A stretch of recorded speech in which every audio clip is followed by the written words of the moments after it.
अस्सलामुअलैकुम रहमतुल्लाहि व बरकातुहू। बिस्मिल्लाहिर्रहमानिर्रहीम। नाज़रीन, मैं डॉक्टर रियाज़ुद्दीन आपके साथ हम इस चैनल के साथ कनेक्ट हैं। हम आपके लिए तिब्बी और मालूमाती पोस्टें लेकर आते रहते हैं। आप हमारी जो है इसके अंदर हौसला अफजाई कर सकते हैं हमारी पोस्टों को लाइक और शेयर करके। तो नाज़रीन, आज का जो हमारा टॉपिक है वो खीरा है। नाज़रीन, गर्मियों का मौसम है और पंजाब में आपको पता है कि खीरे बहुत ही आसानी से दस्तयाब हैं, काफ़ी बड़ी मिकदार में दस्तयाब होते हैं और हर जगह पर दस्तयाब होते हैं, बहुत ही सस्ते मिलते हैं। तो खुश जायका खीरा अमूमन सलाद के तौर पर खाया जाता है। खीरा जिल्द के लिए मुफीद टॉनिक है। इसे कद्दूकश कर चेहरे, आंखों और गर्दन पर लगाने से जो है काफ़ी सुकून मिलता है। अगर इसको 15-20 मिनट तक लगाएं तो काफ़ी अच्छा रिजल्ट आता है।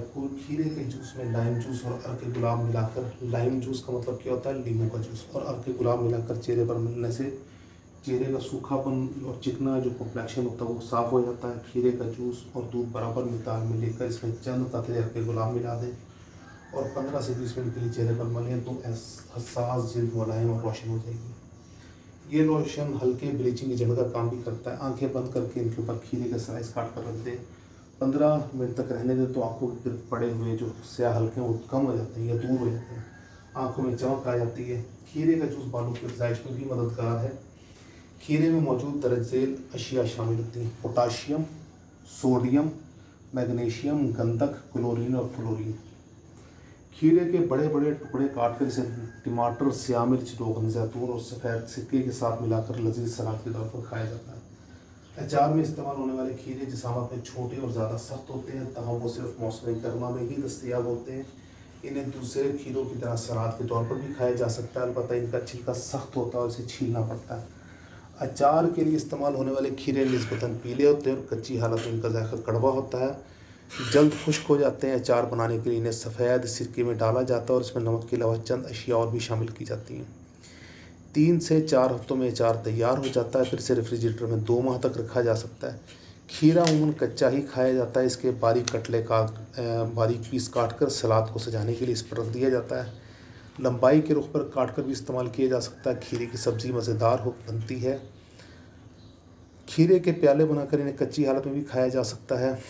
इनके गोश्त और सब्ज़ी भरकर पैक भी किया जा सकता है। खूबसूरत कप बनाने के लिए इसे छील कर बीज से काट लें और चम्मच की मदद से इसके बीज निकाल दें। इस तरह वो अंदर से खोखले हो जाएंगे। खीरे के अंदर मादनियात वाफर मिकदार में होती हैं। खीरे का जूस तिब्बी अहमियत का हामिल है, ख़ुसूसन मैदे की तज़ाबियत को रफ़ा करने के लिए मुफीद है। यह कब्ज़ को दूर करता है। तो नाज़रीन, खीरा जो है ये आपको पता है कि हमारे पंजाब में बहुत ही कसरत के साथ इस्तेमाल किया जाता है। इसके अंदर पानी की मिकदार बहुत ज़्यादा होती है। जो नाज़रीन, जो साथी वज़न कम करना चाहते हैं उनके लिए खीरा बहुत ही शानदार चीज़ है। अगर आप अपने दोपहर की एक टाइम के खाने में अपनी खुराक में खीरे को अपना खुराक का हिस्सा बना लें तो वज़न आपका नहीं बढ़ेगा, और अगर बढ़ेगा भी तो इतना ज़्यादा नहीं बढ़ेगा कि आपकी कंट्रोल से बाहर हो जाए। नाज़रीन, जो लोग गर्मी के मौसम में खफकान का शिकार हो जाते हैं, बार बार उनका दिल बहुत ज़्यादा घबराता है, उनके लिए खीरा एक नेमत गैर मुतरक़िबा है। खीरे का इस्तेमाल उनके लिए बहुत ही शानदार है। इसको आप काटें, इसका जहर निकालें। नाज़रीन, इसमें 2 किस्म के खीरे मिलते हैं, एक फार्मी वाले जो है वो देसी। तो 2 देसी खीरे ज़रा कड़वे होते हैं जिनका अचार भी डाला जाता है। फार्मी खीरे मीठे होते हैं, इनको बराह रास्त ही काट कर इस्तेमाल किया जा सकता है। अगर फार्मी खीरे हों और आपको पता हो कि इनमें कड़वाहट नहीं है तो आप उनको छिलके समेत भी खा सकते हैं। इसका जो हमने सबसे शानदार असर देखा वो ये है कि जो लोग लगातार दोपहर के टाइम खीरे खाते हैं उनको कब्ज़ नहीं होता।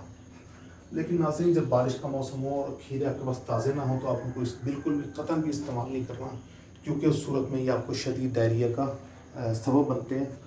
और यकीनी तौर पर हमने इससे बहुत ज़्यादा हलाकतें भी होती हुई देखी हैं, क्योंकि बहुत हसास चीज़ है। तो ज़्यादा से ज़्यादा 2 से 3 दिन तक ही ये काबिल इस्तेमाल रहता है। इनको आप घरों में उगा सकते हैं। बड़े साइज़ का वो गमला लेना पड़ेगा।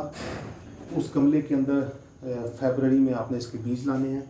बीजों को आपने एक बड़े मोटे कपड़े पर बिछाना है, उसको गीला कर लेना है, उसके अंदर बीजों को तरतीब से डाल देना है। उस कपड़े को आपने गीला रखना है। 2 दिन में आप देखेंगे कि वो बीज नरम हो जाएंगे और फूटने के काबिल हो जाएंगे। उसके बाद आपने बड़े गमलों में कुछ फासले से एहतियात के साथ लगा दीजिए। इसकी बेल निकल आएगी। कोशिश कीजिएगा कि इसकी जो बेलें हैं वो किसी कड़वे पौधे या कड़वे दरख्त के आसपास ना हो। अगर ऐसा करेंगे तो ये बहुत हसास होता है और सारी कड़वाहट उनकी इख्तियार कर लेगा। ख़ुसूसन नीम के या बकैन के दरख्त के आसपास अगर आप यानी थोड़े से फासले पर भी आप उगा लेंगे तो फिर भी ये कड़वा खीरा, चाहे वो फार्मी भी हो, लेकिन खीरा आपको कड़वा मिलेगा। तो इन चीज़ों को आप अपने जहन में रखिएगा। खुश रहिए, खुशियाँ बांटिए। अल्लाह आप सबका और हम सबका हाफिज़ हामी नासिर हो। अस्सलाम वालेकुम।